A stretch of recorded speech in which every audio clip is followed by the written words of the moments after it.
This program is sponsored by Bet's Gold Coin. Join us for family-friendly dining.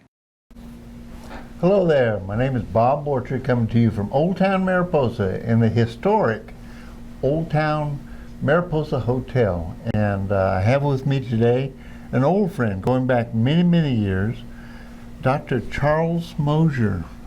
How are you? Good, I'm really good. Chuck, we're going to talk a little bit about you and what you do. You're recently a free man. You just retired from the county. I retired. I'm not the health officer anymore. Not the health officer anymore. So I have to find somebody else to kick around. That's true, and they do. But you also have a really interesting and colorful background. Something, you and I have been a couple of places together, and I learned a little bit about your background. You want to talk to me a little bit about the Peace Corps and yourself and your background? All right, well, real quickly, when I was a fourth-year medical student, I got an opportunity to go to South America to study tropical diseases. So that was my first trip to South America. I went to Bolivia and worked in a hospital and a clinic there, and kind of got bitten by the bug. I just really fell in love with South America. So after internship and some work in emergency rooms in Los Angeles, I joined the Peace Corps and spent 2 years doing public health and medicine in Paraguay in South America. And you speak a little Spanish. A little bit, yeah, enough to get along and talk to people and order the occasional beer. Uno más. Yeah, or dos or tres, as the case may be. So, when did you come to work for Mariposa County? I moved to Mariposa in 1977 and started working in the clinic with Dr. Evans. And the supervisors hired me to do emergency medical services in '88. And then that grew into the health officer role with lots more programs than emergency medical services. And what do you think the most significant thing you did while you were the health officer in Mariposa County? I know you confronted some rather interesting issues, but the interesting thing about public health as opposed to clinical medicine is that you don't get the immediate positive feedback from accomplishing something because it takes so long. You're dealing with the public process, and you have to bring the community along with you. So unlike going into the office, seeing a patient, diagnosing something, giving them some medicine or sewing them up, and they walk out feeling better, where you have instantaneous gratification that you accomplished something, with public health, it's a much longer time frame, sometimes measured in years.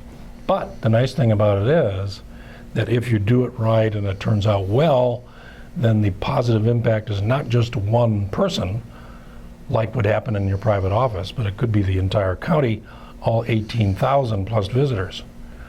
So that said, I think probably the thing that I feel like has made the most impact and I feel best about is the emergency medical system in our county. When I first came here, it was just a couple of ambulances run by the hospital. There were no first responders.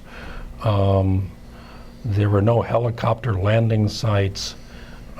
And that system has grown greatly with the involvement of multiple people, CAL FIRE, first responders, an emergency medical dispatch operation when you dial 911, an advanced level ambulance service, and a full-time staffed emergency room, which was not true when I first moved here. I would be called into the emergency room whenever someone was there. Now there's a full-time staffing with emergency room physicians, and then an entire system put together to get people to where they need to go, whether they've had bad trauma from an auto accident or whether they're having a heart attack or stroke or some other problem, and often helicopters are involved. So it's a full system that's as good as you'd find most anywhere, particularly for a small community like this. Can I change the subject? Of course, you're in charge. You're the boss. Oh, I love it. I love that sound. You're an artist.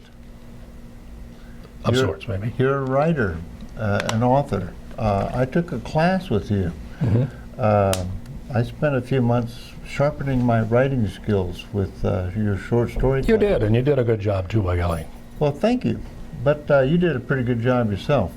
And well, what you do with these writing classes, and you're a published author yourself. Maybe we could talk a little bit about your books and what's been published. And I noticed you didn't bring any copies with you. So, but they're on Amazon or some books. Some books are on Amazon. There's some in the local library. And one of the anthologies of short stories that our writers group put out about a year ago, including a story I wrote called, and you know this one, The Ghost of the Gold Coin. Yes, I know. The bar which you own. Theirs are available in the library as well as in... We call it a tavern. Okay. It's a restaurant, yeah. And I have to tell you that there's a big distinction. I'd like to know that. What's the difference? You can put a bar in a tavern, but you can't put a tavern in a bar. So it has to do with the food? Well, Or does it have to be? It's sort of does it like have to be haunted with a ghost to make it into a tavern? It helps to have a ghost to make it a healthy tavern. Yeah. And we do have some spirit energy in the old coin. Yep. But So anyway, yes, you're right. I've been teaching this class of short story writing for, I don't know, about 8-9 years now, and lots of people have come through, had a good time. What it tends to do is I try to teach people how to clean up their writing, make it better, since editing and revision is always part of the process. But it also gives people sort of an impetus or to find that they've got deadlines, that they've got to get that writing done. And so everybody writes something, they learn how to help each other to edit what they've written, make it better, make it good enough to be published. And one of the outcomes of that is I developed a network of friends who share a common interest in terms of writing and literature.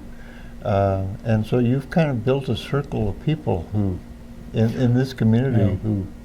It may have been in your class, the class which you attended, but we had a particularly interested group of people in this one class, and that's evolved into a writers group that meets monthly and has been meeting monthly for about 3 years. As a result of that, one of the people in that group has published a novel, which is currently selling quite well. Bill Yaley wrote Struggle to Survive. He also wrote a short story before that got published. We've had him on our show. Okay. Everybody in the group contributed 1 or 2 stories to the anthology. We've had other people who've been published in either magazines or one student who read her short story on the radio, public radio. So many people have actually produced something all the way to the end, in addition to just the fun of writing and making things better. And let's talk about your writing. You have several published books. Name them and maybe give us a little overview of what they're about. Well, there's some technical things I've written about emergency medical services and public health. Those are textbooks or chapters in textbooks. I've written some medical legal things for magazines, but written, I don't know, 30 or 40 short stories, and a number of those have been published in magazines. I wrote a novel that was published 10 years ago called A Greater Pox. And basically it's an historical novel which spun off of something I got interested in medical school, which was the origin of a brand new disease that no one in the world had seen before. And it showed up in Europe in 1494, just a couple of years after Columbus got back. No coincidence. And then it swept through Europe and just created havoc among a number of populations. And so I had to find a couple of people, a couple of characters to focus on to tell that story. But it was an interesting story to tell and a lot of fun to research. At one point I ended up in the rare book room at the University of San Francisco's medical school, where when you go into their climate-controlled and temperature-controlled room to look at a textbook that's 300 years old. You have to relinquish all your pens. They won't let ink in there. And with some of those books, you have to put on cotton gloves. But it was really interesting to do the research, find out what physicians were saying to each other at the time, and then to turn that into a novel. Most recently, I'm just coming in the home stretch of a novel set in South America about some Indians living in Paraguay, in the forest of Paraguay, and who were being hunted basically to extinction in the 1970s when I was there with the Peace Corps. And some people in the Peace Corps actually intervened. And the reason the story is interesting is that it actually ends up with their extinction not having happened. They were saved from that. So that novel will be in editing soon and then out to the agent for publication. You've traveled rather extensively, not just in South America. Maybe you can tell us a little bit about, because yeah, public health skills travel, and they can be used in a lot of places. I went to Haiti after the earthquake. That was a really interesting, sad but interesting experience. Saw a number of patients and what the public health conditions were there. I've been to Estonia in Europe, sort of off the beaten path from where most people go in Europe. It's an old walled city in the city of Tallinn in Estonia, which is really quite fascinating to see. Takes you back hundreds and hundreds of years. I've been to Antarctica most recently. Took my daughter and went to Antarctica. I saw a picture of a whale's tail. That's it. Yep, we took that picture there. They are very careful about not really disrupting the wildlife, so they get very close. At one point there was a whale swimming next to our little inflatable dinghy that was probably as close to us as you are to me. So you can get very close, but you also get a real strong sense of the fact that if we're not careful and we don't protect it, that pristine area that's just teeming with life under the water could be in trouble. You and I have talked a little bit about this, and I don't want to get sidetracked here, but we're going through some changes, climate-wise, and in other ways as well. Overfishing now, we were talking about fishing in the Sea of Cortez. You and I have been fishing in Mexico once. We caught a boatload of fish. We took them home and ate them.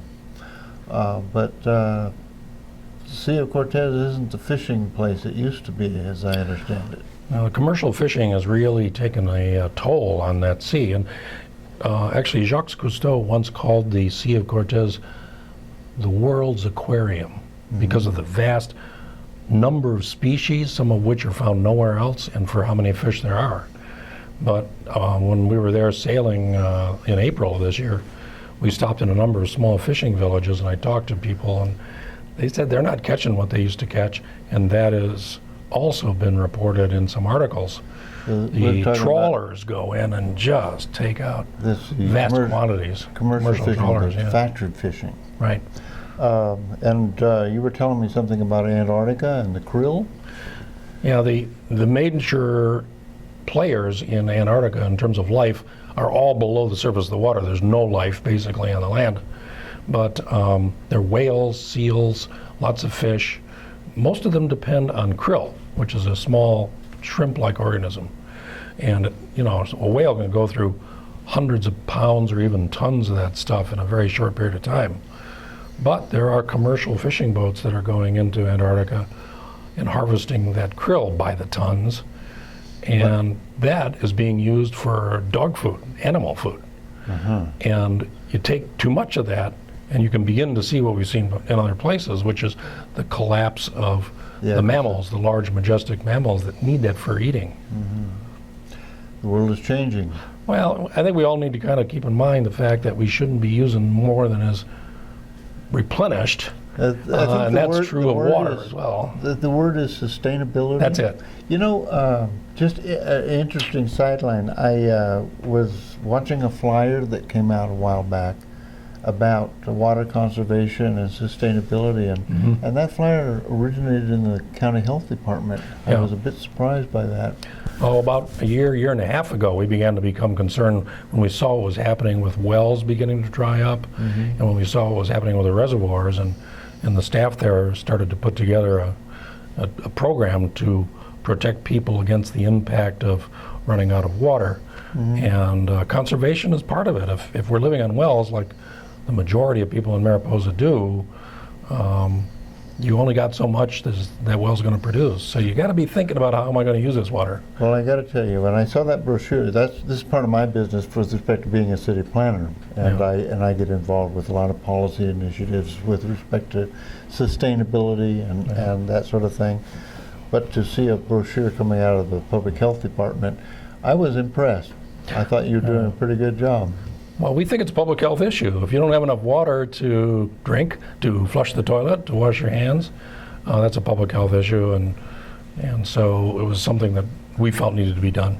I want to. We're going to have to sign off here pretty soon, but I want to make sure you're still teaching your class. Yes, as a matter of fact, there's a new class starting September 9th. So what is that? A couple weeks away. Yeah. So and that's run through the Mariposa County Arts Council. Is that correct? That's correct. And this is a very nominal fee. We met once a week. I presume that's still pretty much the program? That's the program. Once a week. It'll start on the 9th of September. 9th of September. Wednesday evening. You have to say that really slow. It will start on the 9th of September. Is that slow enough? That's slow enough. And and we meet every Wednesday for 6 weeks. You remember that drill? About 7 o'clock? 6 is when we're going to start. We're going to start at 6? Yep. So if anybody's interested, if anybody's interested, the Mariposa Arts Council here in town can sign you up. And they have a website.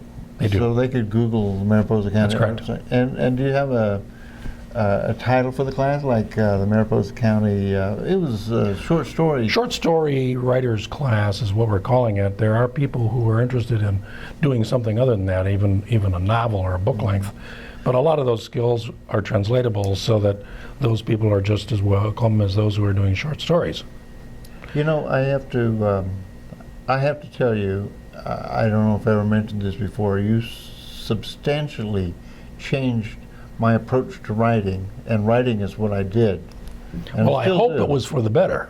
It was much better. Yeah, that's a goal. I think my writing style is technical writing is what I do professionally, but to make it interesting, and the concept that you communicated to me was that we were borrowing the reader's time, and we had an obligation to make it worthwhile, and that was a really important concept, and it changed how I approached even writing regulations, zoning codes, and regulatory documents. Make it readable, and that's something that I think gets lost a lot in bureaucrats putting things on paper.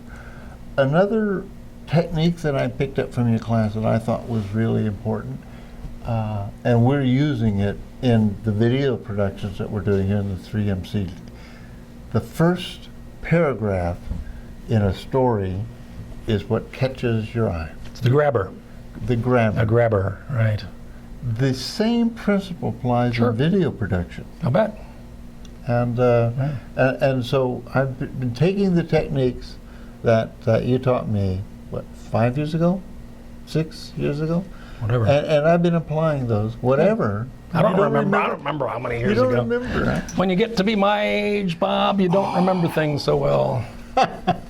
That's my line. Okay. At any rate, for folks out there, if you're only marginally interested, this is a fascinating class. The techniques that you gather out of this, the people that you get to write with and communicate with, share stories with. This is a major life experience in my mind, and I highly recommend it. And again, you're going to be starting it next month. Next month, 9th of September, we will begin. You can register at the Mariposa Arts Council, and if you want a little more information about it. It's a nominal fee. Well, we get some subsidy from the Poets and Writers Association of the state, so that helps keep the fee low. What is it? What is it these days? $50. $50 For the 6 weeks. for 6 weeks. $50. And if you want to read any of the work that I've written, the website is greaterstory.com. Greaterstory.com. Right. And I guess I'm going to honor the request of our director over there and wrap it up for now. Okay. But I guess I want to thank you for coming. Well, thanks for the invitation. Appreciate it. And thank you for letting me use the gold coin as a setting for a story that included a ghost from the gold rush days. We have that story in our scrapbook, and actually I have it online someplace. I have to figure out where it is.